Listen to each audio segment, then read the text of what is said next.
Hi, Steve Arterburn here, and I want to continue this series on broken intimacy. I want to talk to you about the way back.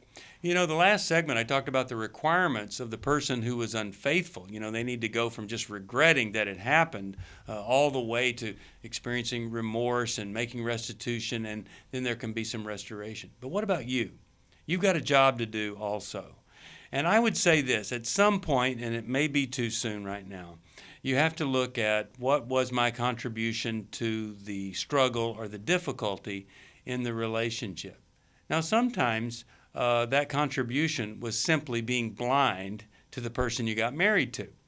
And so that's where you need to start. But as far as after you got married, the person was unfaithful from the first second. They were already unfaithful at the reception after the wedding.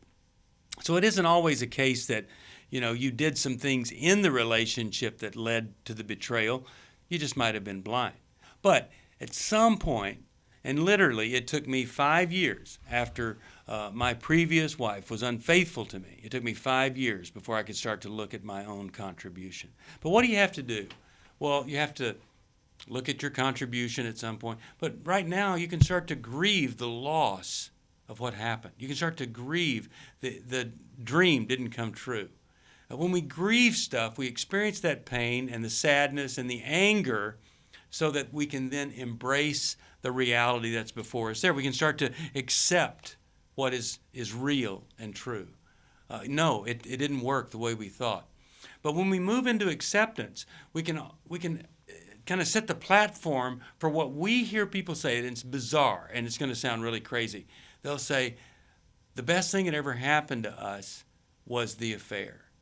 Not because the affair was good, it's never good, but it's because it caused them to face the reality of what they didn't have in their relationship, and then they grew beyond that. So acceptance is really important. And then once you accept, you can begin to forgive and truly live in forgiveness and accept and understand and wipe the slate clean and never be triggered by the event or be triggered by it less and less. And then that can bring us back with a little bit of time and hope and healing that can bring us back to a place, not just an okay marriage, but a marriage that you never dreamed you can have.